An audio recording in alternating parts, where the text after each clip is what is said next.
Sa sainteté. Je m'appelle Tekadio Vangonoli.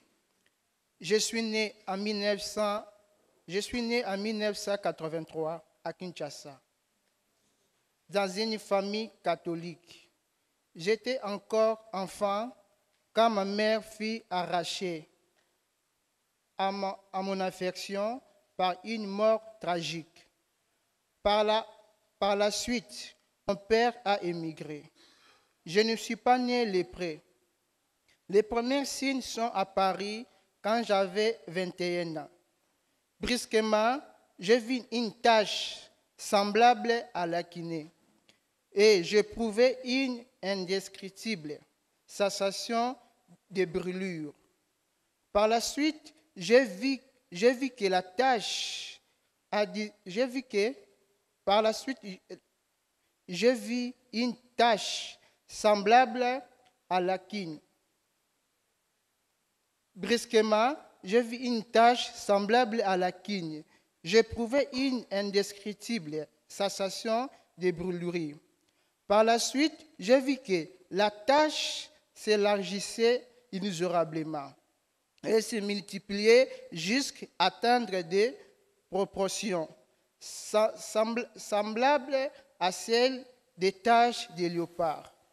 Mon corps gonflait et je me sentais chaque fois plus faible. Petit à petit, je me transformais en un sujet qui trouble la tranquillité des autres. À la recherche d'une solution efficace, j'ai visité plusieurs hôpitaux. et je me suis confié à la fin à la médecine traditionnelle. Mais les tâches continuaient à aller de mal en pire. Les larmes coulaient sur mon visage. Dans le cœur, je souffrais terriblement, mais pas dans mon corps, car passé, j'avais développé une insensibilité que même si je touche le feu et me brûle, je ne sentais aucune douleur. Il n'était de même quand je piétinais un clou ou me blessais. Mes nerfs étaient paralysés et à la fin, je vis impuissant mes mains quand je piétinais un clou ou me blessais. Mes nerfs étaient paralysés et à la fin, je vis impuissant mes mains, mes doigts se détachaient et tomber de mes mains. Dans l'entretemps, ma famille m'avait rejeté avec la complicité d'un marabout. Elle est arrivée au point de me faire porter la responsabilité de ce qui m'a été arrivé. Mon père m'a rejeté. Jusqu'à ce jour, d'autres à la fin m'ont accusé d'autres sorciers. Mais comment est-ce possible qu'un sorcier puisse de vouloir lui-même un tel mal? Grâce à Dieu, j'ai rencontré un fidèle des paroles Saint-Martin qui a compris la nature de mes tâches. Par elle, j'ai rejoint l'hôpital de la Rive où, en novembre 2004, il m'a été diagnostiqué la lèpre à un stade déjà avancé. Grâce à la compétence et à la générosité du personnel, au moins la vie m'a été épargnée. Vu que ma famille m'avait abandonné, j'ai décidé de rester pour toujours dans ce camp de lépreux. Encore aujourd'hui, je suis discriminé, souffert de la discrimination, regarde avec méprise et humilié. Que vaut un homme sans doigt? Quand je passe parmi les gens, tous se passent pour se laver. Même là où est passé seulement mon ombre, sur leur visage, je perçois mélange de honte, d'incompréhension et de peur. C'est pour cela que je me sens mieux ici, dans ce camp, dans cette léproserie, où je partage la vie avec ces personnes imputées, paralysées, toutes rejetées par la société comme moi. À l'heure nord, je désire vous montrer quelques fruits de notre travail avec lequel nous cherchons d'acheter un peu de cette dignité qui, malheureusement, nous a été volée par la vie et par des hommes.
Saint-Père, je m'appelle Cécilia.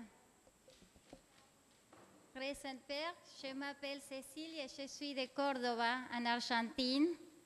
Je suis ici avec Daniel, de Buenos Aires et avec un groupe des enfants congolais qui étudient dans notre collège FASTA Père Fosbery de Kimbangu 1, un quartier qui est comme un miroir d'où se reflètent les richesses et les misères quotidiennes de la population de classe moyenne à Kinshasa. Les jeunes grandissent vagabondes, sans emploi et sans instruction. Les familles fréquentent superficiellement des religions diverses et sont profondément instables. Les enfants sont souvent abandonnés et exposés à la violence verbale ou physique, tourmentés par des maladies qu'ils ne peuvent pas soigner par manque de moyens économiques. Notre bien-aimé fondateur avait accueilli l'invitation de votre sainteté à nous pousser jusqu'au Congo, comme l'appel du Seigneur à évangéliser la jeunesse, la famille et la culture dans ces pays. Nous sommes encore une petite réalité, mais combien nous avons appris de cette proverbe africaine. 1000 pas commencent toujours par un pas. Nous nous ouvrons à tous et par conséquent à Kadija, qui est ici avec moi et qui a 4 ans, fille des parents musulmans, respectueuse de l'Église et des valeurs de l'Évangile. Kadija, il est en train de découvrir la vie et en elle s'éveille aussi le goût de la spiritualité et du message de Jésus. Aujourd'hui, il y a aussi Deto, 7 ans, fils unique d'une femme seule qui, pour se procurer de quoi vivre, vend des fruits au marché. Deto vivait exposé aux dangers de la rue et à la loi des plus forts. Il était habitué à décider seul et allergique à n'importe quel règlement. À l'école, il a découvert l'amitié, le respect et la discipline. Et comme on dit ici, il est en train d'apprendre que si on veut aller vite, on peut aller seul. Mais si on veut aller loin, on doit aller ensemble. Aujourd'hui, il y a aussi Simi, 7 ans, arrivé au collège tenant en main sa petite sœur de 6 ans et l'oncle qui les avait accueillis quand il était abandonné de leurs parents. Debbie, par contre, provient d'une famille sur laquelle nous savons que nous pouvons nous appuyer pour la mission. Tous ensemble, aujourd'hui, nous voulons vous dédier un chant qui est un hymne d'espérance et confiance au Seigneur. Grand comme ça, et grand comme ça, et grand comme ça, il est pour toi, il est pour moi. Alléluia. Que je sois assise, que je sois debout, en train de sourire, en train de pleurer. Dieu me regarde et m'aime comme ça. Merci.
Saint-Père, nous vous exprimons la profonde gratitude de tous les frères de la communauté des Sant'Egidio, de Kivu, de Kikwit, de Kenge, de Kinshasa, mais aussi de tous les malades ainsi que le personnel soignant et d'appui du Centre Dream dédié au Robert Bonachou. Au Centre Dream, on répond à l'appel de nombreux enfants, femmes, hommes, qui sont confrontés aux défis quotidiens d'accès aux soins. Ce centre, érigé en périphérie de la ville, a ouvert ses portes en 2011 et prend en charge gratuitement les personnes malades des sida.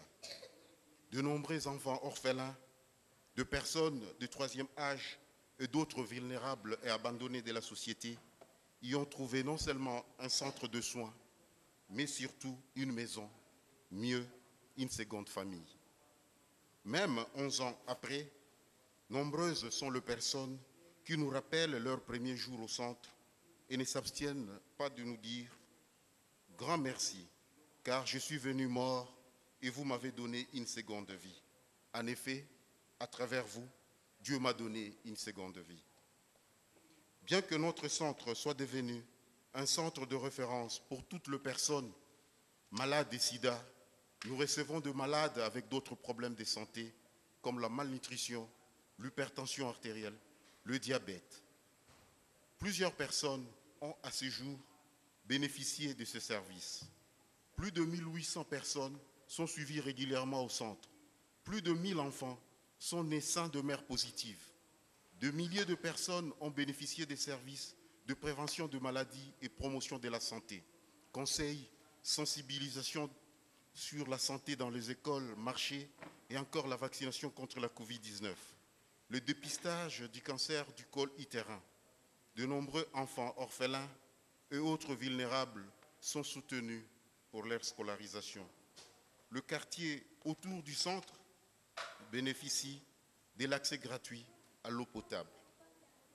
Les plus fragiles et vulnérables ont accès à une intégration alimentaire. Selon l'esprit de la communauté de Sant'Egidio, nous prions pour le malade le premier lundi et pour la paix le troisième lundi de chaque mois. À travers cette délégation, nous voudrions recevoir cette bénédiction pour nous, mais aussi pour tous nos frères et sœurs de la communauté de Sant'Egidio en province, le malade et le personnel soignant. Nous en avons besoin, très cher Père, et à notre tour, nous continuons à prier pour que le Seigneur vous protège, vous donne la santé et la longévité. Nous voudrions vous présenter un symbole de notre mission.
Très Saint-Père. La chanson que nous vous dédions ce soir est un cadeau qui provient du fond de notre cœur, intitulé « À vous mes parents », dont nous en sommes les compositeurs, qui est l'un de notre exploit. Cette chanson raconte notre histoire. À vous l'écoute.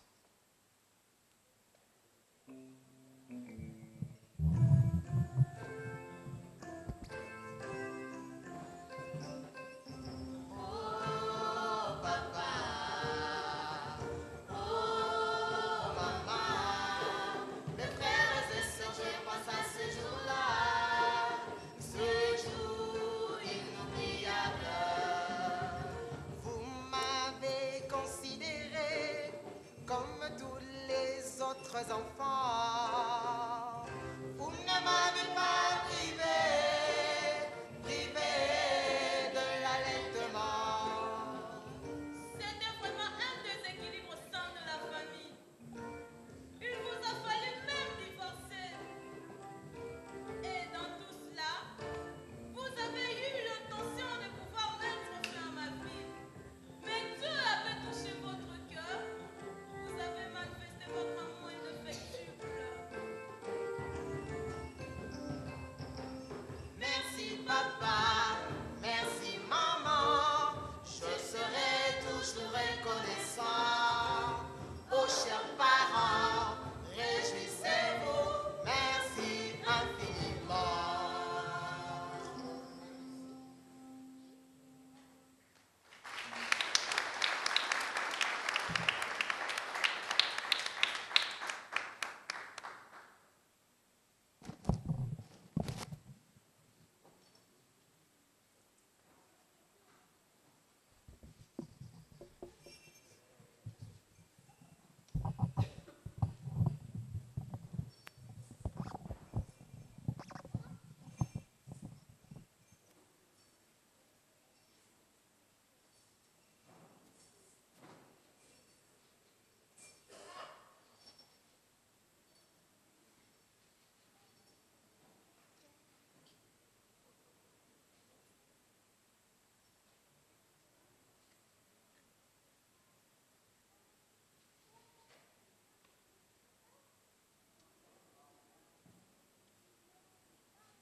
Très Saint-Père, nous sommes un groupe des enfants et jeunes sourds-muets de l'école village Bondeko et aveugles des petites flammes du mouvement Focolari.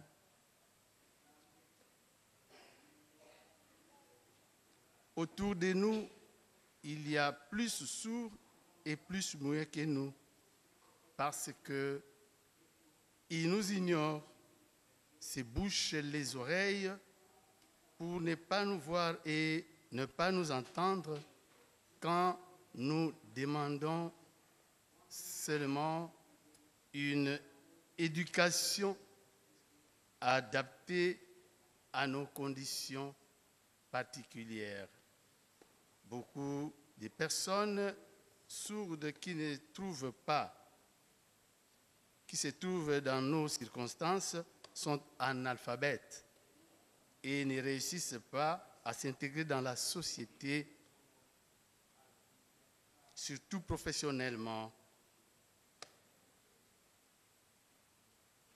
Elles sont mises à côté, opprimées et rejetées par la société. Nous avons besoin de guides et d'experts qui se souviennent de nous et s'efforcent d'améliorer la qualité de notre vie. Pour cela, nous vous confions aujourd'hui, très Saint-Père, notre rêve d'une société plus inclusive.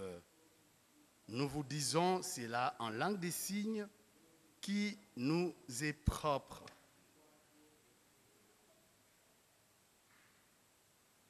Que le Seigneur vous bénisse et bénisse la République démocratique du Congo. Merci.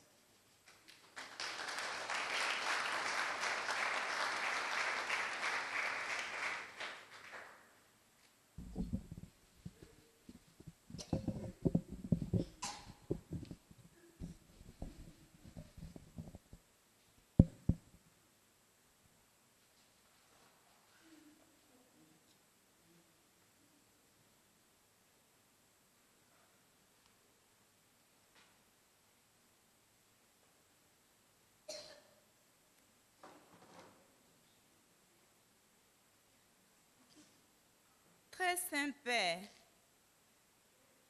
je suis une moniale trappiste, très heureuse de ma vocation. Je m'appelle Marie-Céleste. Je suis fille d'une société pragmatique, matérialiste et tribaliste. Avec mes copines, j'étais dominée par la culture du paraître, du gain et de la réussite. Nous étions vulnérables, pas toujours heureux, parce que nous n'avions pas seulement besoin de manger ou de nous habiller, nous avions faim de sens et d'amour. Le Seigneur m'a répondu, je suis sûre que c'est lui qui a mis dans mon cœur d'adolescente un désir insupprimable d'offrir toute l'existence pour une mission grande comme le monde. Dieu m'a regardé avec un regard de charité et m'a fait grandir.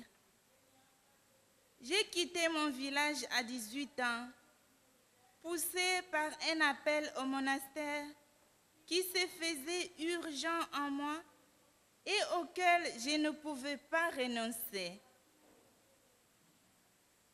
Le Seigneur m'invitait à une vie de prière et d'intercession et j'ai compris dès le début que cela est une grande œuvre de charité. Je la désirais profondément. Au monastère, j'ai appris que la vie ne nous appartient pas et les missions. C'est la mission de rendre présent celui qui s'est rendu présent en nous. Nous, les moines, nous ne sommes certes pas plus saints que les autres. Seulement, nous voulons élargir le cœur à un amour universel qui a la force de laver les péchés du monde à travers les larmes de notre propre renoncement à nous-mêmes. Je suis très consciente que c'est un travail de dépouillement et d'humilité et je suis pleinement convaincue que cela est une œuvre de charité fort grande puisqu'elle est un sacrifice par amour. Puisque l'amour est gratuit, la charité est un amour reçu et donné. En moi, la charité est devenue une mission pour les desseins des autres. L'essentiel de la vie, c'est la rencontre avec le Christ. Et je prie pour que tous les hommes puissent faire cette rencontre et la désirer. En Vanda, dans notre monastère de Trappistine, la vie est simple, cachée et laborieuse. Elle pourrait être monotone et banale. Mais si la charité prévaut, elle exprime la nouveauté des rachetés. Nous savons que seul Dieu peut soutenir le monde avec ses contradictions, ses guerres, sa méchanceté. Malgré notre petitesse, le Seigneur crucifié désire nous avoir à ses côtés pour soutenir les drames du monde. Et justement, notre vocation se situe au cœur du drame de cette humanité blessée, spécialement celle de mon peuple, ce peuple que vous êtes venus visiter aujourd'hui. Nous assumons et offrons du dédain le mystère des douleurs que la vie demande, parce que toute angoisse et toute épreuve vécue chrétiennement a une valeur de rédemption. Merci pour votre amour et pour le courage qui vous a amené à faire face à ces voyages et à ces rencontres. Voici quelques produits de notre prière et de notre travail.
Cari fratelli e sorelle, vi saluto con affetto e vi ringrazio per i canti, le testimonianze e quanto mi avete raccontato, ma soprattutto per tutto quello che fate. Questo paese dove c'è tanta violenza che rimbomba come il tonfo fragoroso di un albero abbattuto, voi siete la foresta che cresce ogni giorno in silenzio e rende l'aria migliore, respirabile. Certo, fa più rumore l'albero che cade, ma Dio ama e coltiva la generosità che silenziosamente germoglia e porta frutto. e posa lo sguardo con gioia su chi serve ai bisognosi. Così cresce il bene nella semplicità di mani e cuori protesi verso gli altri, nel coraggio dei piccoli passi per avvicinarsi ai più deboli, nel nome di Gesù.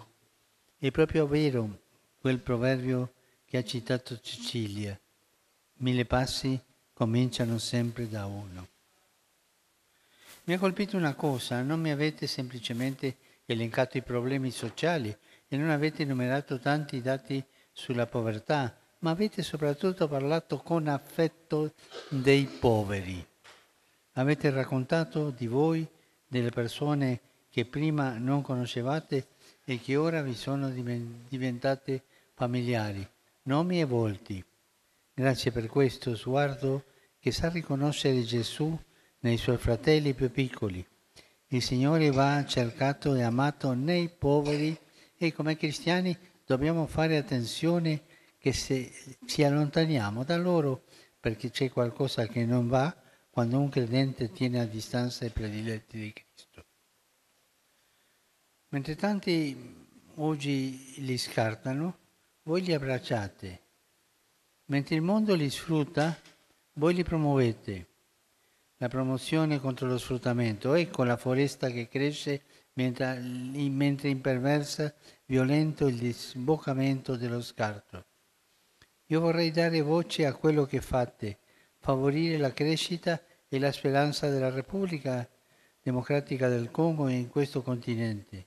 Sono venuto qui animato dal desiderio di dare voce a chi non ha voce. Quanto vorrei che i media dessero più spazio a questo paese e all'Africa intera, che si conoscano i popoli, le culture, le sofferenze e le speranze di questo giovane continente del futuro. Si scopriranno talenti immensi e storie di vera grandezza umana e cristiana, storie nate in un clima genuino che ben conoscete il rispetto per i più piccoli, che ben conosce il rispetto per i più piccoli, per gli anziani e per il creato. È bello darvi voce qui in Nunziatura perché le rappresentanze pontificie e le casse del Papa sparse nel mondo sono e devono essere amplificatori di promozione umana, snodi di carità, in prima linea nella diplomazia della misericordia, nel favorire aiuti concreti e nel promuovere reti di cooperazione. Ciò già avviene senza clamore in tante parti del mondo e qui da molto tempo. Questa casa è da decenni una presenza vicina, inaugurata 90 anni fa come delegazione apostolica, celebrata a pochi giorni il 60° anniversario dell'elevazione Annunziatura. Fratelli e sorelle, che amate questo paese e vi dedicate alla sua gente, quanto fate è meraviglioso, ma non è per nulla facile. Viene a piangere nel sentire storie come quelle che mi avete raccontato di persone sofferenti, consegnate dall'indifferenza generale a una vita a randaggia, che le porta a vivere per strada, esponendole al rischio di violenze fisiche e di abusi sessuali, eppure all'accusa di stregoneria, mentre sono solo bisognose di amore e di cure. Mi ha colpito quanto ci hai detto tu, Telecadio, che a motivo della lebbra ti senti ancora oggi, nel 2023, discriminato, guardato con disprezzo e umiliato, mentre la gente con un misto di vergogna, di incomprensione e di paura si affetta a pulire là dove è passata anche solo la tua ombra. La povertà e il rifiuto offendono l'uomo, ne sfigurano la dignità. Sono come cenere che spegne il fuoco che porta dentro. Sì, ogni persona, in quanto creata a immagine di Dio, risplende di un fuoco luminoso, ma solo l'amore toglie la cenere che lo ricopre. Solo ridando dignità si restituisce umanità. Mi ha rattristato sentire che anche qui, come in molte parti del mondo, bambini e anziani vengano scartati. Oltre che scandaloso, questo è nocivo per l'intera società, che si costruisce proprio a partire dalla cura per gli anziani e per i bambini, per le radici e per l'avvenire. Ricordiamoci, uno sviluppo veramente umano non può essere privo di memoria né di futuro. Memoria che la portano gli anziani, futuro che la portano i giovani. Fratelli e sorelle, oggi vorrei condividere con voi e attraverso di voi, con i tanti operatori di bene in questo grande paese, due interrogativi. Anzitutto, ne vale la pena? Primo interrogativo, ne vale la pena? Vale la pena impegnarsi di fronte a un oceano di bisogno in costante e drammatico aumento? Non è un darsi da fare vano, oltre che spesso sconfortante? Ci aiuta quello che ha detto Sor Maria Celeste. Nonostante la nostra piccolezza, il Signore crocifisso desidera averci al suo fianco per sostenere il dramma nel mondo. È vero, la carità sintonizza con Dio ed Egli ci sorprende con prodigi inesperati che avvengono per mezzo di chi ama. Le vostre storie sono ricche di eventi stupendi, noti al cuore di Dio e impossibili alle sole forze umane. Penso a quanto ci hai raccontato tu, Pierre, dicendo che nel deserto dell'impotenza e dell'indifferenza, nel mare del dolore, insieme ai tuoi amici, hai scoperto che Dio non vi aveva dimenticato, perché vi ha inviato persone che non si sono voltate dall'altra parte attraversando la strada dove eravate. Così nel loro volto avete riscoperto quello di Gesù e adesso volete fare lo stesso per gli altri. Il bene è così, il bene è diffusivo, non si lascia paralizzare dalla rassegnazione e dalle statistiche, ma invita a donare agli altri quanto si è ricevuto gratuitamente. Io ricevo e io do.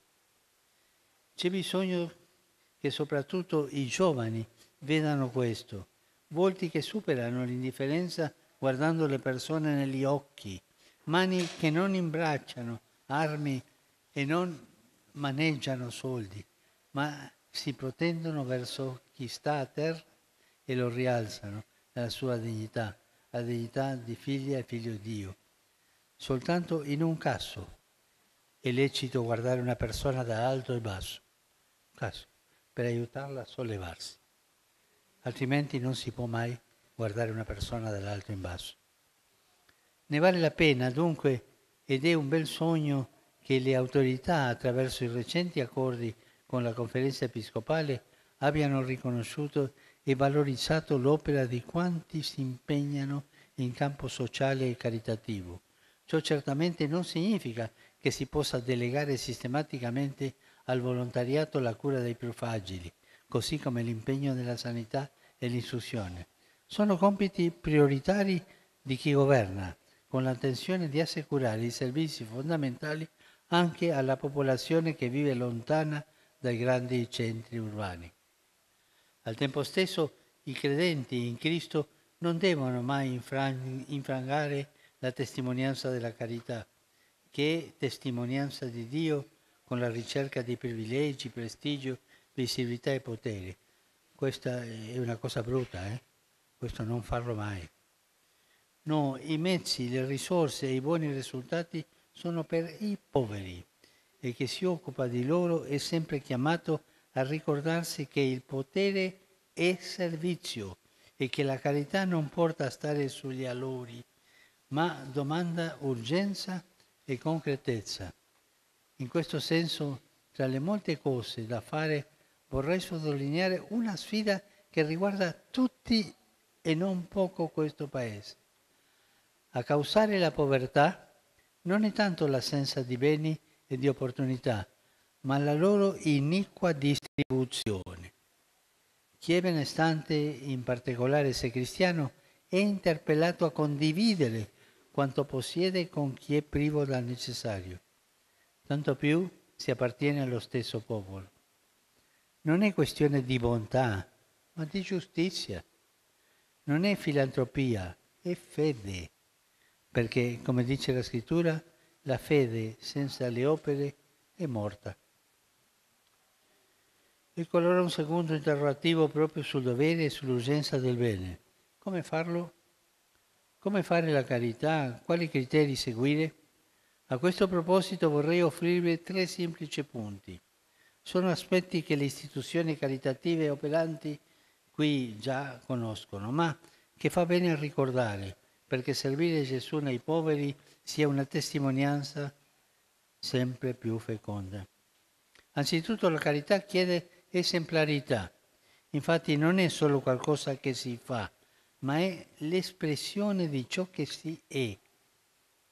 È uno stile di vita, è vivere il Vangelo. Occorrono perciò credibilità e trasparenza. Penso alla gestione finanziaria e amministrativa dei progetti, ma anche all'impegno a offrire servizi adeguati e qualificati.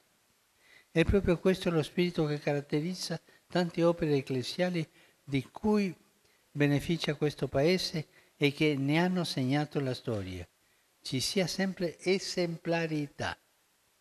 Secondo punto, la lungimiranza, cioè il saper guardare avanti.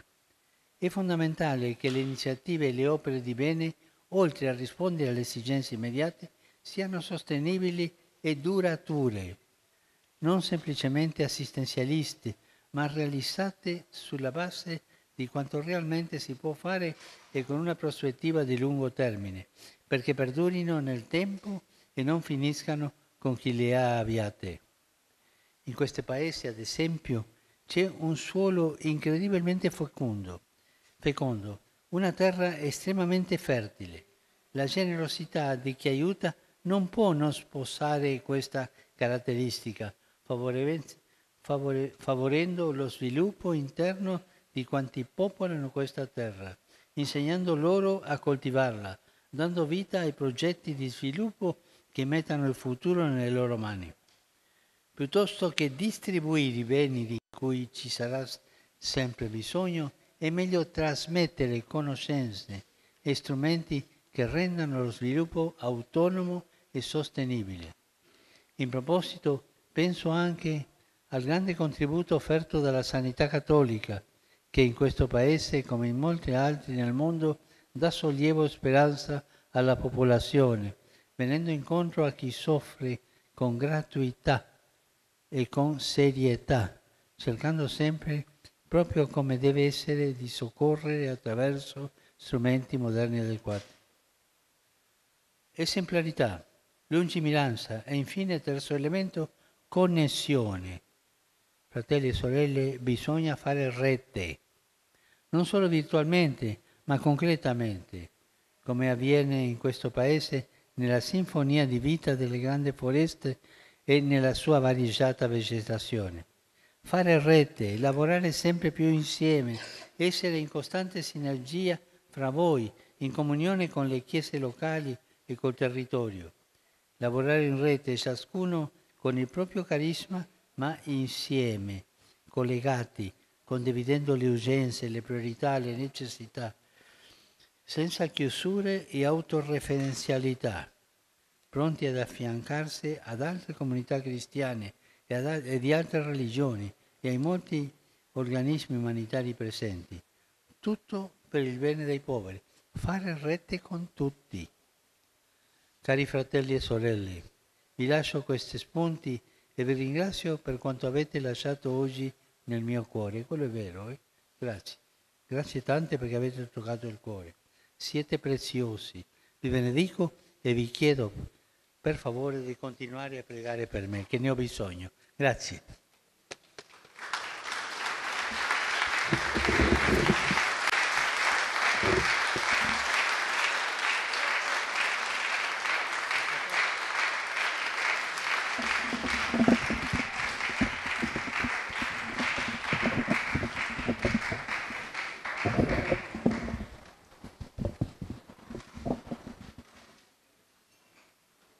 Prions ensemble au Père qui est aux cieux. Notre Père qui est aux cieux, c'est votre âme, que votre règne arrive, et de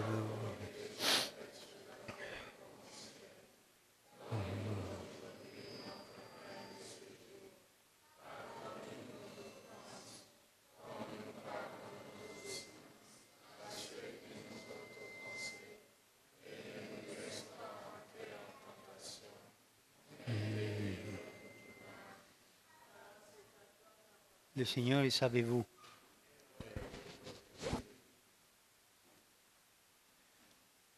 Que Dieu Tout-Puissant vous bénisse, le Père, le Fils et le Saint-Esprit. Amen.